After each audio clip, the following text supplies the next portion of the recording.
Con la venia de la presidencia, Adelante. compañeras, compañeros legisladores.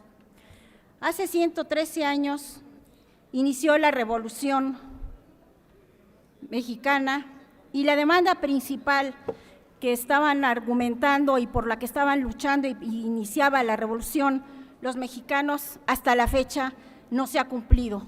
México no goza de un gobierno democrático.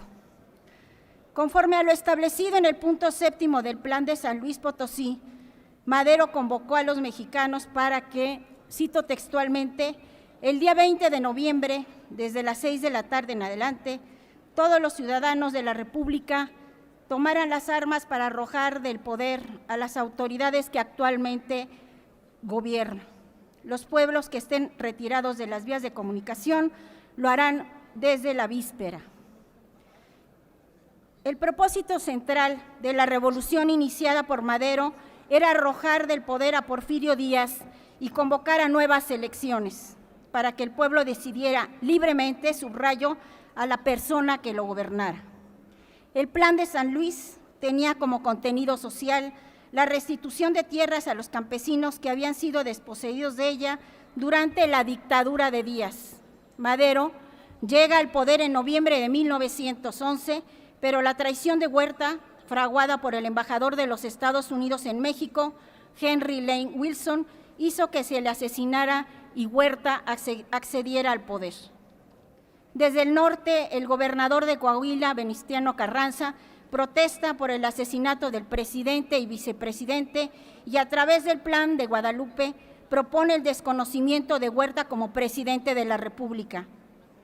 Y es hasta las adiciones al Plan de Guadalupe, el 12 de diciembre de 1914, cuando se proponen medidas de política social en materia agraria y obrera.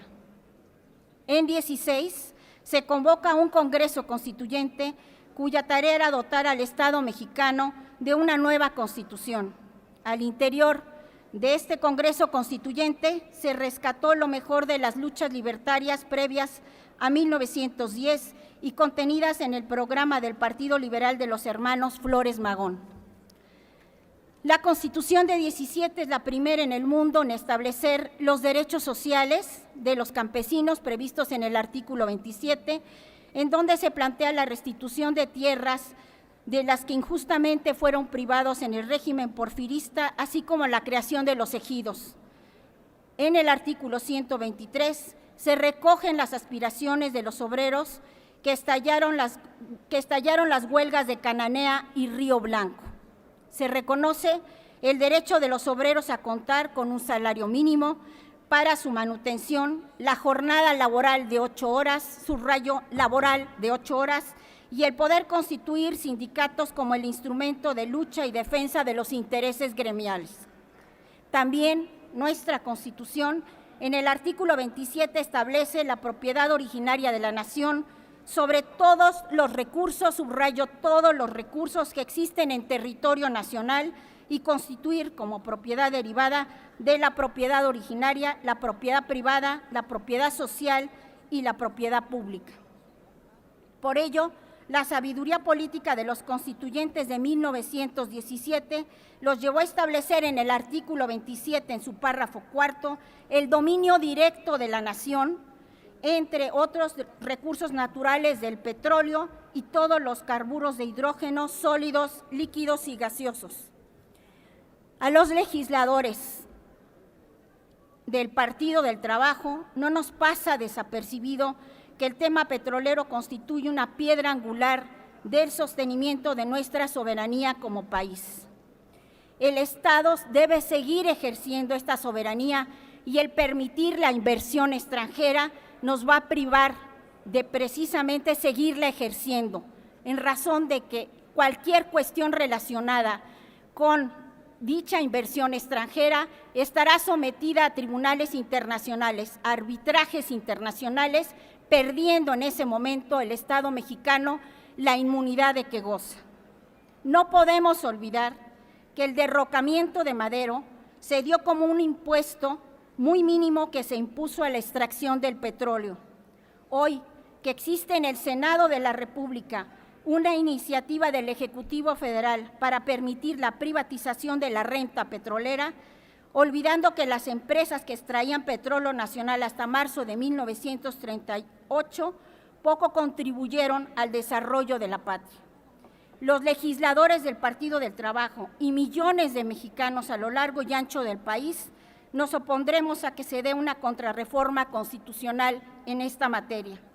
Si Pemex enfrenta graves problemas financieros, es porque fiscalmente se le tiene asfixiada y ninguna empresa privada pagaría los impuestos lo que Pemex aporta al fisco federal.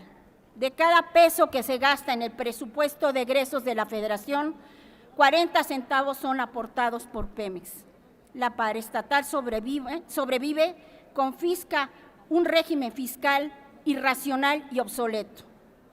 Hoy que conmemoramos un aniversario más de la Revolución Mexicana, no debemos olvidar a los millones de mexicanos que ofrendaron su vida porque tuviéramos un país con mayor justicia y democracia.